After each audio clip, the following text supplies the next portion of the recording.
Hi everyone, this is Diana from Matrix Alchemia. Welcome to our video series introducing amazing people doing their healing modalities, finding ways to support themselves and support others through their work, through their wisdom, through their knowledge. So today we are talking to Andrew from Ethereal Alchemy. Welcome, Andrew. How are you? Hello, good. Hi everyone. Thank you for having me on the show today. So really excited to share with you. So, Andrew, we know each other for, gosh, so many years, this lifetime. Yes. um, and I know a lot about you, I guess. Would you be able to let us know, to tell us a little bit about yourself, who you are, your background? Who is Andrew? Yeah, sure. So I'm Andrew from Ethereal Alchemy, and I live in Australia, so Gold Coast, Australia. But I've lived a few places around the world. So I lived in England for quite a while, 12 years. And basically used to be an accountant, but kind of gave up the day job a little while ago because my spirituality was just calling me so much that I had to listen. So I've been on this wonderful journey of awakening to my spirituality and healing over many, many years. Probably since I first came here, ever since a young child. But that's basically me. So really happy to be on the show. Great. Obviously, we met each other in UK. Right. One of the trainings, isn't it, that we've done? If any of you probably noticed the background, we do kind of work in the same modality, healing modality. But it's always beautiful to see how people talk about what they do. So that's why I want to bring, even if we do the same modality, I want to bring as many people in, because everybody channels a different frequency and everybody brings something new to the energy through their own vessel, through their own journey. So we have the Master Christ templates, and Andrew has the galactic side of the of the template. It's very complimentary. Yes, indeed, isn't it today? So Andrew, my idea for this series is to explain to people and to show them that the therapists, people that are able to support them, are at the end of the day just regular, human beings, that they have been actively walking on the healing journey. So can you talk to us a little bit about how, what happened? Because you were talking about your spirituality calling you, and you kind of couldn't ignore it anymore. See, I have the tendency of doing this. So I'm guessing you couldn't do that anymore. No, exactly. So can you kind of tell us a little bit about, what did you do, how it happened? Um, yeah. Yeah, absolutely. So I guess ever since I was a young boy, I remember when I was very young, I always used to kind of look out into the distance and ask myself, what are we actually doing here? And it was really bizarre because I used to actually trip myself out asking that question, and my mind would just go through this whole kind of spin out about, wow, it's really weird, like all these humans walking around on the earth, what are we actually doing here? Like, that's really bizarre. And I think, those big questions that always prompted me to want to look further, to really want to understand life. And so I was raised in a Christian household, and Christianity taught me a lot of very valuable things. But I guess it always felt like something was missing there. And I remember, as a teenager, I started getting interested in a lot of, I guess, fantasy books. And I remember one author, actually, an Australian author called Isabel Carmody. And I was reading these books probably when I was about 13, 14, about these children who were being repressed, and they had these special abilities. They were psychic, and they were being repressed by the institution. And I was like, wow, this is awesome. Like, these kids that have these psychic abilities, wow, that'd be so great. And it kind of led me down this rabbit hole of just wanting to explore everything, spirituality, unknown phenomena, and all that kind of stuff. So I guess it's been ingrained in me ever since quite young that I just wanted to learn more. And I think it was probably around my late teenage years or early 20s that I picked up a book on Reiki. And that was my first introduction to kind of healing in that sense. So I went on to train through Reiki and actually practiced that for many years. Practiced that for many years when I was living in England as well. And yeah, just started looking at other different modalities too. So learned body talk, learned EFT, a lot of different things. And so it really fed my soul because, because I'd always been asking these big questions. We're more than human. Like, what are we actually doing here? And so I guess I found my niche and found my group of people as I started learning these different modalities and really seeing the benefit of what they can create in a person's life, opening up spirituality, starting to heal and things like that. So yeah, that really started my journey, I guess, in the early years. Sounds beautiful. I have a question, Andrew, because you were saying about growing up, in a Christian household, in a Christian environment. Myself coming from a Orthodox Christian, strict mentality country, let's say. Yep. Tell me a little bit about how did you make peace between the two mediums, between the two mentalities? Have you ever made peace between them? Yeah, I have now actually, but I guess for many years I didn't. And when I was very young, I actually really rebelled a lot against, actually having to go to church because I didn't understand at the time. I just used to think it was very boring.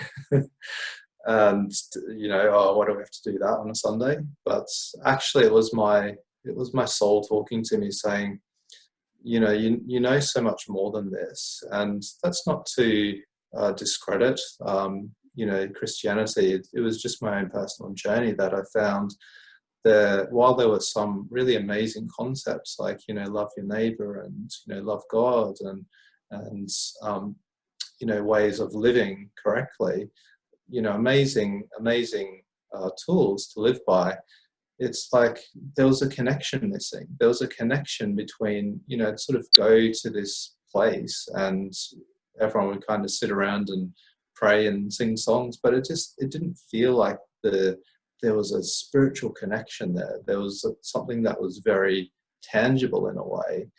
And it took me many years to understand that. And it wasn't until I actually stepped into Transference Healing and through the trainings and through various meditations, I actually had more of a direct experience with spirit, God, goddess, light beings and that kind of stuff. And it just awakened my whole world, like, wow, we can have a direct connection to spirit. It's not something that's, just in your head that you're having blind faith around.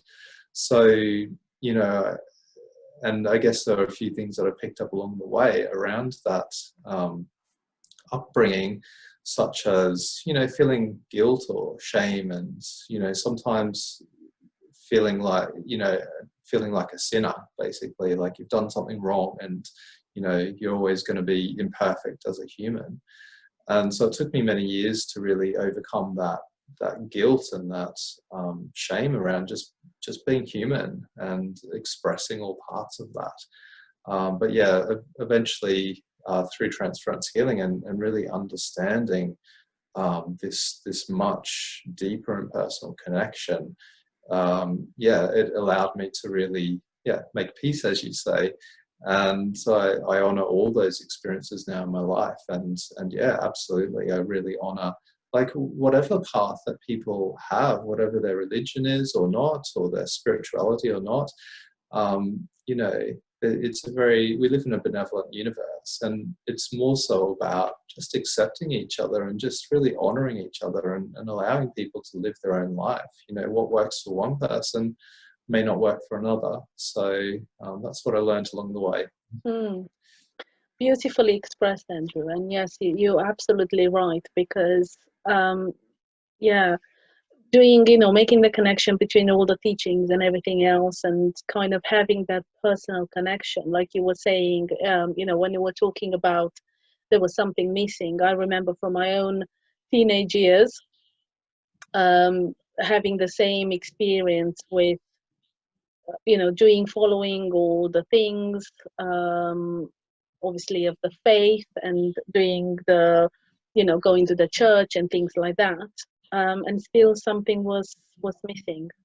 But yeah, understanding and having the personal connection is so much more fulfilling, isn't it? And interestingly enough, I was reminded when you were talking about your experiences about actually one of the, some of the strongest experiences, let's say, with the energy flowing. I've experienced them in the church. So it's really interesting. So you were telling us about stepping into transference healing. What is transference healing? Yeah, absolutely. Good question. This is always interesting. This is a million dollar question, because there's so many answers to what transference healing is. So hopefully I can do it a little bit of justice today. But I think at its core, transference healing is, so the word transference means shifting from one state into another state. And it comes from Egyptian mythology, the Egyptian Book of the Dead. Transference, they were really obsessed with the afterlife and these transitions, these transference shifts into other lifetimes and into different states of spirituality. So transference healing is really about making a shift from a lower state of being into a higher state of being. And the whole modality is really based around that, in that, through our human experiences, we've acquired some hurts, some pain, some blockages, and these all can restrict us from living our most expressive life. I mean, who can put their hand up and say, yeah, I'm living my absolute perfect life and everything's, running smoothly and I'm expressing and doing everything that I wish to do in my life? Very few people can really say that. So transference healing is about starting to really uncover these layers of old pain, of old limitations, of past life experiences, maybe where we've carried memories, we've carried trauma over from past lifetimes, and starting to gently uncover and delayer all of this energy so that we can consistently raise our vibration and expand ourselves into higher consciousness. So that's the short version. Yeah, the long version is what, 20. When did we train? 2010? Yeah, around about 2010, I first stepped in. Yeah. So 2010 to present time is the long version. Yes. Okay, so Andrew, tell us a little bit about how do you help people? Or actually, before we go into that, what I would like to do, because I'm nosy and I want to know stuff. How Sure. did you step into transference healing? How did you find transference healing? Yeah, great question, actually. And it's a really interesting story around this. So when I first went to learn Reiki, which was in Brisbane, Australia, it was the first ever Reiki session, and I was meant to meet the lady who's doing it for me, but she had to go and pick up her daughter or something like that. So she asked a friend to step in, and so the friend stepped in and started the session, and then the other lady came back. But this first person, this lady who stepped in, she was actually a transference healing practitioner. She'd been trained. Okay. So right from the first step into Reiki, I was actually had this opportunity to learn about transference healing through this other lady. And yeah, I always felt a real connection to her, and always used to love listening to her stories and things like that, and talking about transference healing. But it took me quite a few years. So, you know, we'd stayed friends for quite a long time, and then I eventually moved to England. But used to come back to visit family and for travel and that. So eventually I kind of had a couple of healing sessions with her.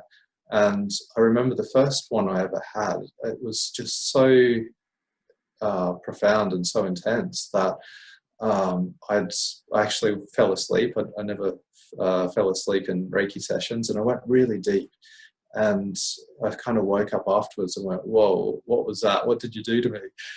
And I was feeling like this past life pain that was clearing as well. Like I felt these chains around my wrists. And I said to her, I'm like, wow, what's this? Like, I've never experienced this before and gone this deep. And yeah, basically she explained the session and talked about past lifetimes, and past life pain was coming up for me. And from that moment, from that first healing, I was just hooked.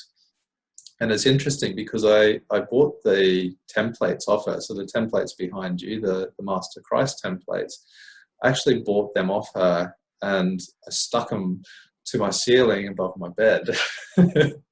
So crazy, yeah, because, and for people listening, they actually, they filter through technology, they filter through light, and they filter through a seventh dimensional frequency.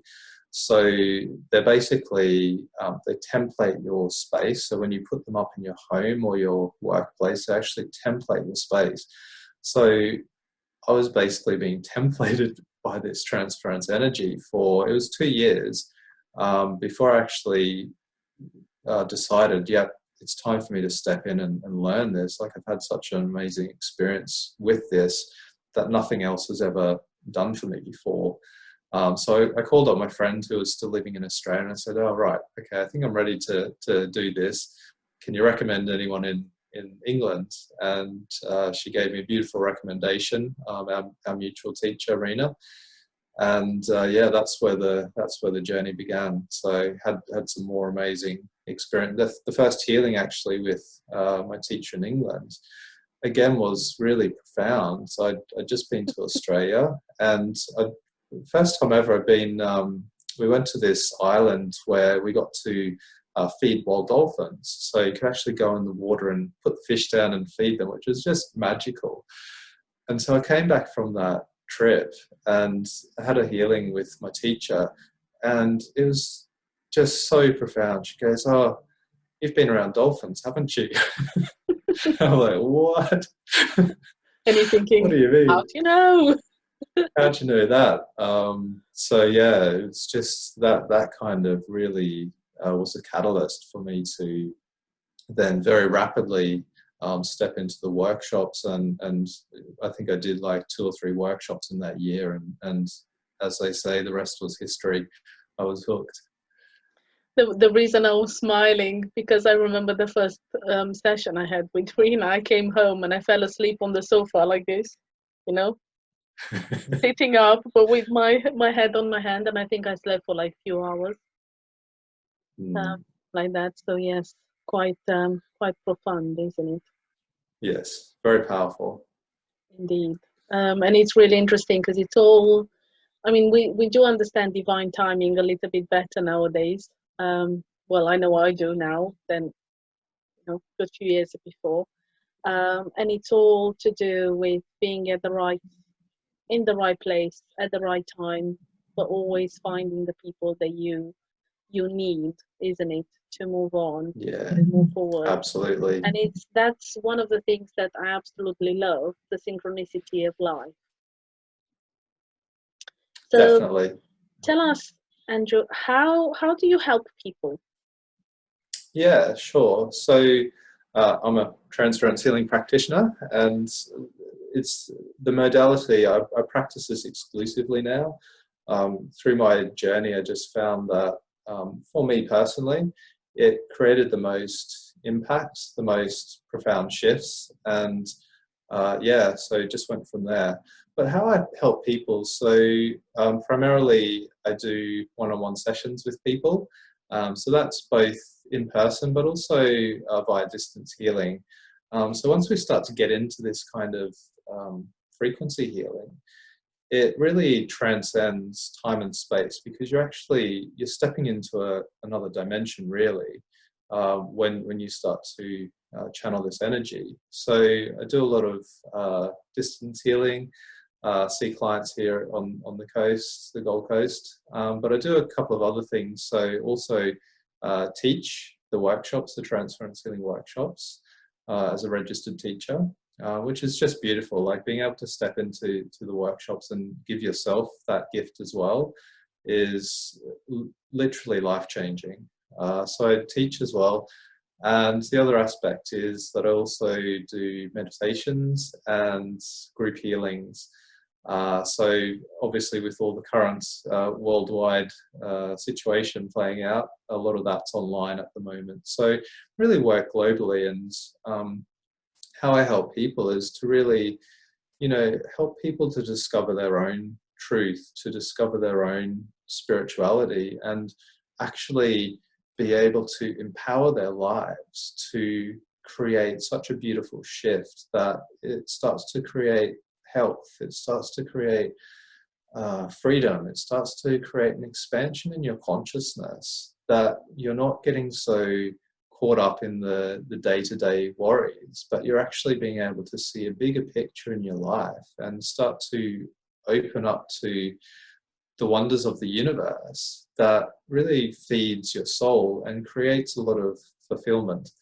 So yeah, I've seen a lot of different people over the years, and no one healing session is the same. So, and even if you have a healing, Excuse me. couple of, once a week, every single healing session is different. And that's what I love about it. It's always new, and there's always something new to discover. Indeed. So you were talking about distance healing. How does it work? Good question. So I guess probably have to take a step back and say, well, how does transference healing work first? Transference healing, it's really hard to describe, actually. It's, sometimes you just have to have that experience to really know what it is and what it creates, but I'll do my best to explain. So as a transference healing practitioner, we basically open ourselves up as a channel to universal vibration and allow ourselves to channel frequency. So it's a very comprehensive modality that actually taps into so many different energies and different vibrations. So we work with color, sound, light, sacred geometry, frequency, ascended masters, the angelic kingdoms, the elemental kingdoms. It just goes on and on. And how it works is basically just go into a state of stillness and open up to this energy and allow that energy to channel through. So I always like to say healings, it's not about the healer. The healer is just the observer or the conductor. They're just allowing this energy to come through from the universe, from the earth, and it's between the client's higher self and the universe. We're just watching a process unfold and kind of directing it a little bit. So how it works is, yeah, it just brings through this frequency. And as I say, you get into an altered reality, an altered space, where you're actually breaking through the boundaries of space and time. And this is where distance healing works. So I had an analogy the other day. It's like, you know, sometimes people go, oh, I just thought about my aunt, and like literally the next minute she called me. And she might live on the other side of the world. Well, how does that happen? How do you get that nudge or insight? Coincidence? Coincidence that something's about to happen. It's, you know, you're picking up that energy in the unseen dimensions. And in the unseen dimensions, there's no space and time. Space and time is a concept of our physical reality to give us a three-dimensional experience. So once you start tapping into the higher realms, that all dissolves and breaks down. And then you actually truly understand that we are all one and we are all connected through time and space. And there's no distance when we tap into that energy. So really, that's how the distance healing works, is that we can just tap into such a higher dimension that allows that energy to run. And the interesting thing about transference healing, when I see clients in person, so we normally have them sit a meter or two opposite us, and we just run procedures. So really, that's a distance healing as well, because we don't actually touch the body. There's no physical contact. So all sessions in transference healing are really distance in a way. Very well said, yes.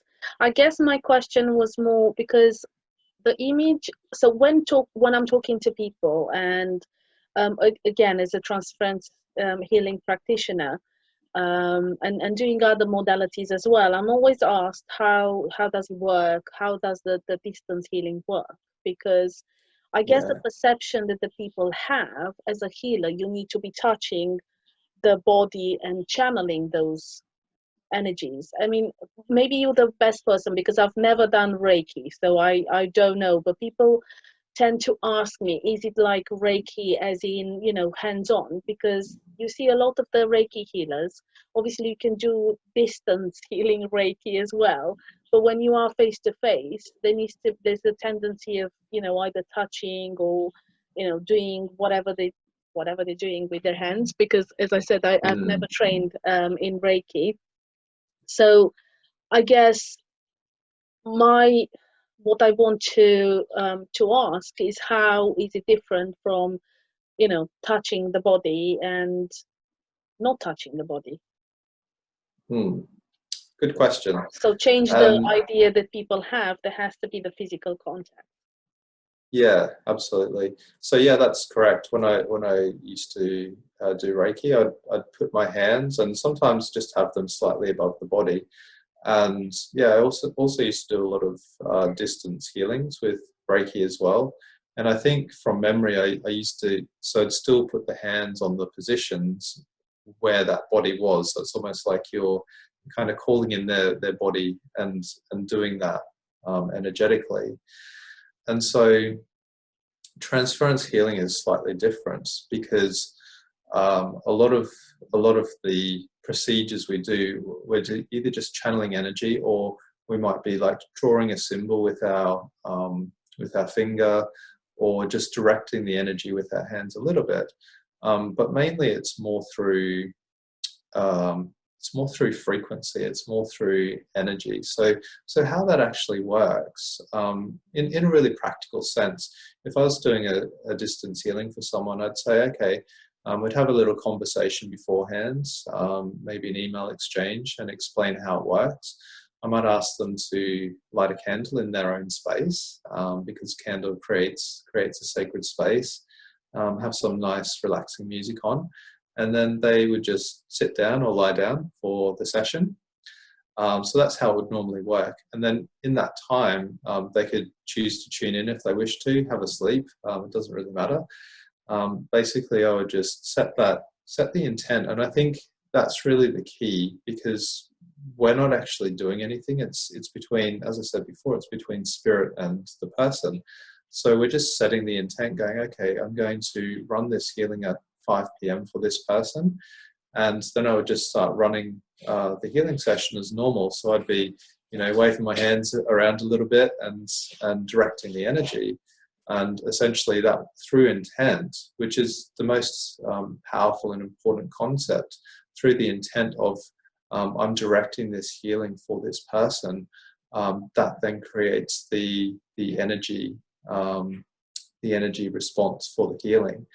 And people don't even need to be sometimes lying down and conscious of the healing at that time. I mean, it's nice if you can be, but sometimes people might be doing other things and you can still run a healing on them, because it's like there's this divine intelligence that calls in what we call the person's etheric field. So I actually call in their etheric field, their energetic field, into my healing space, run all the energy, and then send their etheric body, their etheric field back into their physical and ground them back in at the end of the session. So again, it works beyond time and space. It's divine intelligence. We're just being caretakers and being that channel, that conductor for that energy, really. Yeah. So I hope that kind of explains a little bit your question. It does. Actually, well, you've already answered the question that I was planning to ask. Synchronicity. Absolutely. So I guess, okay, so you were talking about obviously calling up. I know I'm just playing the kind of, here a little bit, because obviously we work in a similar way. Yes. So you're calling in the etheric field of the person. So do they feel that? Can they carry on with whatever they're doing? Yeah, great question. Normally I would say if you can be in a quiet space to receive that, then do so. Preferably not to drive, but say if you're busy or you're at work or something's happening or you're asleep, that's perfectly fine, because what I find is with this divine intelligence, it kind of like downloads at the most appropriate time for the person. So to answer your question, do they feel it? Everyone's experience is different and unique. So some people are very sensitive in their energy and absolutely, yes, do feel it. Some people can even say, oh yeah, I felt when you were working on my heart or working on my leg or working on this particular organ. Some people are really, really sensitive and feel all of it. And then other people may say, I didn't feel anything at all. But it doesn't matter what your experience is, because regardless, the energy absolutely works in that circumstance. And sometimes people might have experiences after, because with the healing, there's always an integration period. So they might say, wow, 2 days later, like I felt something releasing off my heart, or I felt really tired, which is another big thing in the healing. People say, oh, am I supposed to feel really tired like the next day? And that's a really good question to answer for the viewers, because the way the energy works, because as I said before, it's creating a shift from a lower state into a higher state. And all our more subtle bodies, all our energetic bodies go, oh yay, excellent, I can make this shift really quickly and release this emotion or release this stress through the mind. Spiritual body comes in beautifully and shining bright. But because the physical is the most dense aspect of ourselves, the most solid, sometimes it just needs a little bit of time to catch up. So it's not unusual for people to feel a little bit tired maybe the day after, and then like by day 3 they go, oh dang, a light bulb's come on, I feel really great now. But other experiences people can have. Some people are very visual. Sometimes they see colors or have different sensations.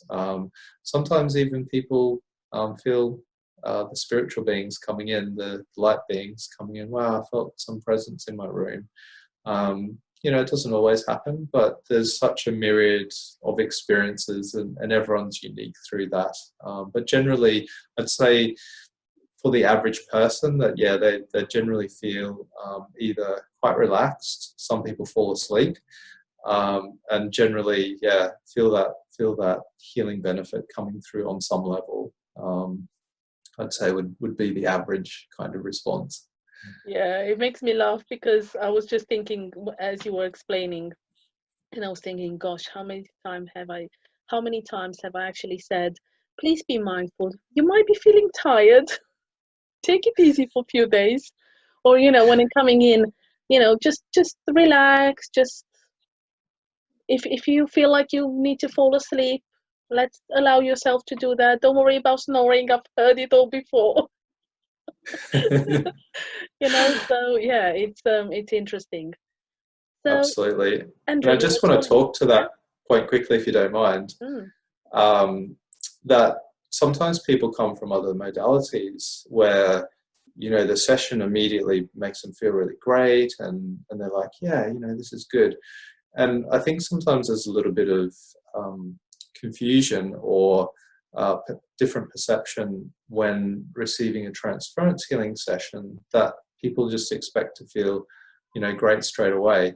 And some people absolutely do. Some people walk out of my healing space, glow. Well, most of them do most of the time actually feel, glowing. They feel a lot more relaxed in their face and happy. But it's a lineage of empowerment. And when I say empowerment, it means shifting all that's not in alignment with your higher self and with your soul self to bring you back into a state of oneness with your divinity. So whatever needs to shift and clear to create that response will shift and clear. And sometimes that means we have to face some aspects of ourselves that may have been blocked, may have been hidden, may have been repressed or suppressed.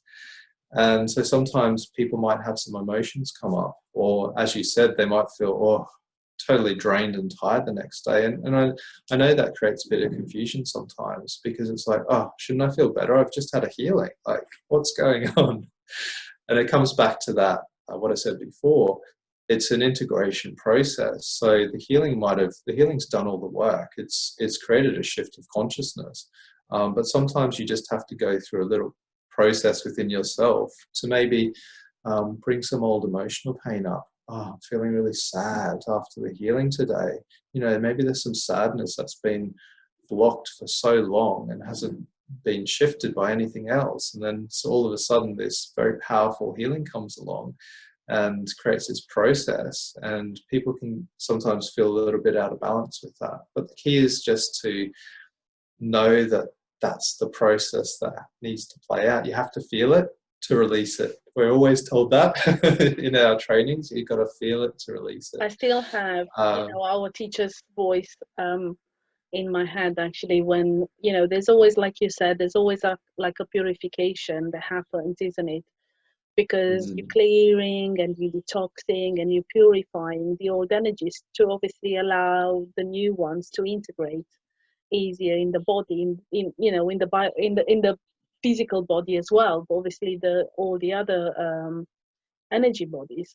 And I always have her voice in my head, purification, great. And I'm thinking, no, it's not. It does not feel great. Obviously that needs to happen. So I guess you beautifully kind of walked into my next question.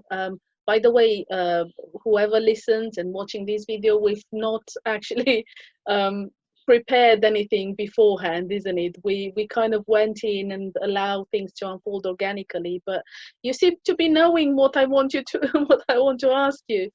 So I guess in a way, what you're trying to tell us is that transference healing is not just the modality where you're just balancing the chakra system. And Yeah. And I think that's where, people sometimes ask, well, what's the difference between this modality or that modality? There's so much technology of light. There's so much wisdom, and it's a very, very pure lineage. It's sustained by such a pure consciousness that it works on all levels. So the whole theory behind transference is that it actually unites all healing modalities into one. Ancient practices, sometimes that were perhaps practiced back in very ancient times when we were more evolved. And it also brings in very unique, what we call light body technology, which is very relevant for our age, because we're going through this massive shift from a third dimensional reality into a fifth dimensional, a more refined reality, where frequency and energy is becoming more relevant. Science is starting to understand the quantum field, the 0 point. It's starting to slowly understand these concepts. And so transference healing really came before its time. That the founder of Transference Healing, Alexis Cartwright, she foresaw this big shift of the age where the earth was going to transition into the fifth dimension. And she saw that frequency healing was going to become so relevant for this new age that was birthing, that we need to actually start to shift and align not just the chakras, but really work with all the energetic bodies and start to integrate this light body. So, which is really, I see it as our connection to our spiritual self. And it also allows interdimensional travel. So this is when we say, you know, it opens you up to the universe. Well, we can have interdimensional experiences if we wish to. And this is what transference healing really provides. It's not just, oh, come for a healing to tune up your chakras. It's an empowerment lineage. So it will take you as, if you just want to balance up your chakras, it'll do that. But if you want to open up your spirituality and start to have experiences with light beings, or integrate more of your light body and start to self-master in your life more, start to create more expansion, it can do all of that. The only limitation is how much growth we are ready to go through. So because it's an empowerment lineage, as we spoke about before, you know, we have to let go of the old things that don't serve us. But it's like, you know, when you start a diet and you go on clean eating, you know that for the first couple of days you might have headaches, you might feel a bit tired and sluggish because you're detoxifying. But after a couple of days, when you get on that clean eating, you start to feel great. And you know that short-term discomfort is absolutely okay, because you're seeing the end goal in sight. And so it's the same with this healing modality. Yeah, it does create a bit of purification sometimes. We have to feel some emotions at times. We have to let go of old stuff. Sometimes we feel a bit of pain releasing out of the body, but you know, it's all very gentle and it's all very beautifully orchestrated, that divine will just directs it and gives us as much as we can handle in the moment. So it's divine synchronicity. Yeah, I know. In a way, I guess you really need to experience it to start to understand it. And yeah, interestingly, every time somebody is asking me, you know, what transference healing is, I never say the same thing. Yes, It's absolutely. always, you know, it's always something else, because I guess the more you learn and the more you practice, um, you know, the better you get understanding, an understanding of what's going on energetically in the body with the person. You're seeing different things, you're experiencing different things. So this is leading into my next question, Andrew, which you haven't anticipated. Um, Slipping up. So you were telling us about how you support people, you were telling us about the modality. Obviously, you are practicing this. You are a transference healing practitioner. You are a teacher. So you're doing all of these. Does this mean you don't have to take care of yourself anymore because of, you know, doing it so much for all the other people? You always forever in the energy. Yeah, great question. And yeah, I guess there's a few answers to this, and yeah, leading into a few different things. But yeah, to answer that question first, you know, running a lot of healings for clients, do you need to look after yourself? Absolutely. So primarily any healing modality is about self-healing. And the great thing about transference healing is that you can run it on yourself. So if you learn this modality, you can run it on yourself. And it's such a beautiful gift because you can run that as little or as much as you want. And that, that delegates your growth. So how I look after myself is, yeah, absolutely. I'm running this energy on myself consistently, a couple of times a week at least. And I love it. And what I say to clients is, I could wake up and, some days you wake up and you think, oh, I could just go back to bed today and I'm feeling a bit rubbish, maybe emotionally not feeling great, or, just in the mind, you're not feeling awesome. I can come into my healing room, sit down, run a healing session on myself and just instantly shift that energy like that. And that's why I love it so much, because it creates magic. It actually creates magic in your life. To be able to shift your mood within 30 minutes, 1 hour, that's pretty good, because most people, when you wake up in the morning and you feel crap, you'll carry that for the rest of your day, unless you have practices that can really get you out of that. But the healing, because it's not just shifting the mood or working a little bit with the emotions, it's actually creating this holistic transference shift into a higher vibration that works on so many levels that sometimes you might not know, like you might be having a negative emotion or something because a past life has been triggered and filtering in some old memories, but you wake up and you feel rubbish. You don't realize that. But by having a healing session, it might actually discover that, work with that, start to clear that energy that's coming in to create that shift.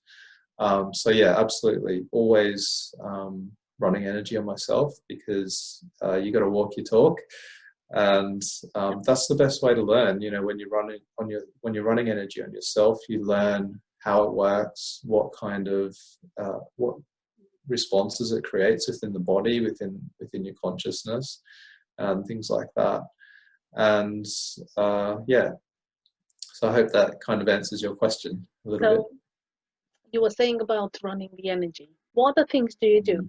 Because I guess what I would like for you to do is to share some insight and some tips into what do you do to support yourself on a regular basis. Now, obviously, you're doing, you're running the energy on yourself, which is big actually, and that kind of takes care of a lot of things that you probably would have to do them if you weren't, running the energy. But what other things do you do? What do you think is important for a person nowadays in our society? Because you used to have a 9 to 5 job and being an accountant and working for a big company and having deadlines. So I guess you are in a great position to share a bit about what do you think, in your perception, people could do as a bare minimum. I'm trying to avoid should, because I'm not keen on should. Absolutely. Because it's a human, it's a personal experience, unique experience for everybody. So what could people do to support themselves? Because, okay, it's amazing that you are a therapist. I am a therapist as well. It's great that we can support people in that way. And the thing is, I guess what we need to shift the perception of people is that we don't all have to do the same thing. We can still create change. We can still create empowerment, enlightenment. We can still create this beautiful, light, bring it into whatever we do, whether we work in a corporate world or whether we're a therapist. And actually, isn't it amazing that we can do it even if we work in a corporate? And we know a lot of therapies that actually, transference healing practitioners at least, they work in the corporate world. So it's amazing. But from a person, let's see, 2 aspects. One of the aspects, people working, let's say, normal jobs, lack of a better word. I mean, normal is overrated and probably relative anyway. Um, Absolutely. and therapist as well. So, are there things that cross over? Are there things that? What's your perception with that? And what Hmm. tips and insights can you give us to share with the other people watching this? Yeah, great question. So, and I'll start with, I guess, people that, yeah, are working 9 to 5 jobs or things like that, because, yeah, I was an accountant and I was actually practicing transference healing for many years as a full-time accountant. So that really supported me. And I guess the things that I was doing at that time that really helped me were I got into a regular meditation practice. So I've got a Gemini mind, so my mind is quite active. And for a lot of people that live in our modern society, the mind is always just on the go so much, so much. And it creates a lot of stress. It creates a lot of sometimes what we call leakage of energy, because we're always, worrying about the past or the future, or stressing about what we need to do. So meditation and doing, I used to, get up a little bit earlier in the morning and do a meditation before I went to work. And the days when I was disciplined and did that really made such a huge difference. So I would say meditation, it's not for everyone. Some people, it might be yoga, or it might be just doing some exercise in the morning. It's really great for them. But for me personally, I found meditation really calmed my mind. It just centered me at the start of the day and just set me up for, a really awesome day. So that was one of my practices when I was working. The other thing I was doing when I was working is, set time aside to have some downtime. And I think this is another misconception in our modern worlds, where people go, oh, okay, yeah, downtime. Well, Friday night, yep, come home, sit on the couch, get some food and watch Netflix. And Remote in hand. while that's relaxing and it's enjoyable, and you can watch some great entertainment, it doesn't actually feed your soul. And it just kind of, if you've got stress from the week, if you've got things playing out, it just kind of pushes it to the back of the corner of the room, to be dealt with at some other later time. So that was a real key for me as well, to have big days at work, get stressed, you're having issues with clients or workmates, and you're just feeling a little bit vulnerable or emotional. Coming home and not actually turning on the TV, but I would actually go into my healing room and just have quiet time, like what we call inner reflection, to actually just close my eyes, tune into what was playing out, and feel into it. And oftentimes we find that very hard to do, because sometimes we're actually feeling emotional pain. We're feeling, someone's hurt us in the day, or we've been stressed, and we don't like going there.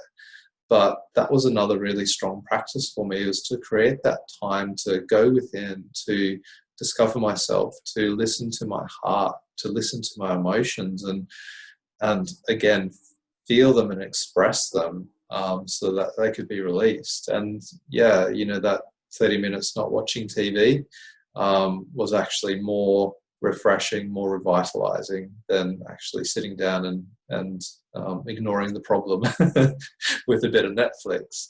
So that was another great practice when I was working. You know, then answering the question, like, what about for like maybe people who are practitioners doing, massage or energy work, right, or things like that? What kind of things can you do to support yourself? All of that again. So the meditation, personally for me, the inner reflection, working through your emotions, creating quiet time to be able to do that. I also love getting out into nature. Nature is our best healer. So for both groups, if you're working in any job, or as human beings, like, we need that connection to nature. And again, our modern society kind of takes us away from that sometimes, but the more we can connect to nature, it actually grounds our energy. It's very important for us to be grounded into the earth. Nature actually heals. When you can start to open up to nature, like the elements really heal you. So whether that's a walk through the forest, even if it's just, you know, you've got a small garden in a very busy city, like go and sit in your garden. Like everyone has access to nature, that's generally not too far away from them. And that's another thing that really feeds my energy and keeps me very balanced. I always get out into nature quite a bit. And I know if I've been stuck in a building for too long, I start to feel it. Oh, I need to get out. I need that, you know, grass under my feet kind of feeling. So yeah, that's another suggestion that I'd have for people. But yeah, for me, it's really just, it's the meditation, it's the healing work, and it's just having that connection to nature is really what feeds me and keeps me very balanced. And then, yeah, all the other stuff that you do in life, like eating healthy and, you know, getting some moderate exercise in your life as well. But yeah, I'm generally pretty happy and content with all of that. That sounds good. What would you tell people that just started on their journey? So you were saying earlier that, you know, you felt something was missing, and then your spiritual life was calling. Was there a crisis? Was there something that you had to address, that kind of you had to pull your your fingers out of your ears and actually listen and deal with it and go within and see what's going on? Yeah, great question. I guess for me, like, it wasn't really a crisis as such. As I said, I was always really, I was kind of destined for this anyway, because I was always very curious. But I was very different, I guess, as a child growing up. I was more sensitive in my energy, probably more in my feminine than many other boys. So I guess I was very different to other people. And yeah, I guess in a way, I probably used to be very shy and a little bit withdrawn as well. So not very confident, actually. And that's something that I really struggled with a lot in, you know, growing up as a teenager. I used to hate public speaking. You know, I used to hate being talking in front of people and in front of groups. It used to scare the living daylights out of me. So I guess that was probably a big trigger for me. And, you know, here I am talking to lots of people now and, you know, absolutely completely healed that. So, yeah, what I would say for people, and I'm just tuning in to the energy at the moment, you know, a lot of people that are listening might be very sensitive in their energy. They might have issues around confidence or being able to just express themselves for who they are, their truth. So I'd like to speak to those people and say that if you're starting out on your journey, know that there's always hope and that absolutely you can heal anything in your life. So whatever the issues are, and I also work with a lot of people that have had some pretty big traumas in their life, you know, big childhood traumas. And yeah, just seeing that, like, it creates a lot of fear in life. It creates a lot of, you know, repressed energy that's not their fault, but it was just a coping mechanism as a child and growing up just to get through life. So I've seen some pretty interesting cases. And, you know, what I would say to those people as well is there is always hope, and there's always everything can be healed. Everything is treatable. Everything can be healed. So no matter what you've been through in life, no matter where you are now, keep going on that journey. Keep going on that journey of self-discovery, of healing, of awakening to yourself. Because, you know, if you can imagine and envision your best life and what that would look like, sometimes we can't kind of connect the dots of how do I get there. You know, like for me, I never thought I'd be able to get in front of groups, and now I, you know, have meditation groups where I'm talking to, you know, 10, 15 people at a time. And I used to absolutely fear that and run away from that. So whatever your deepest fears are, whatever your deepest blocks are, they can all be worked with. And the great thing is that it can be done with compassion and in such a gentle way. So yeah, hope. There's always hope. There's always hope, isn't it? Beautifully. So, Andrew, thank you so much for explaining that to us. It's beautiful, beautiful words. I've learned a few things today as well, because it's always beautiful to see and to listen to others' perception of the energy, of how they see life. I guess one of the things that I wanted to show to people is that not all therapists, not all healers, not really keen on the healer term, not all facilitators, let's say, have had a crisis, a big crisis in their life. They had to heal, and that's what brought them to the healing modality that they work with or they offer to the public. So thank you for sharing your experience with that. And actually the thirst of knowledge and reaching out to wisdom and wanting to know more and the self-discovery, actually everybody can do that, isn't it? Yeah, absolutely. So, yeah, sorry, sorry, you go.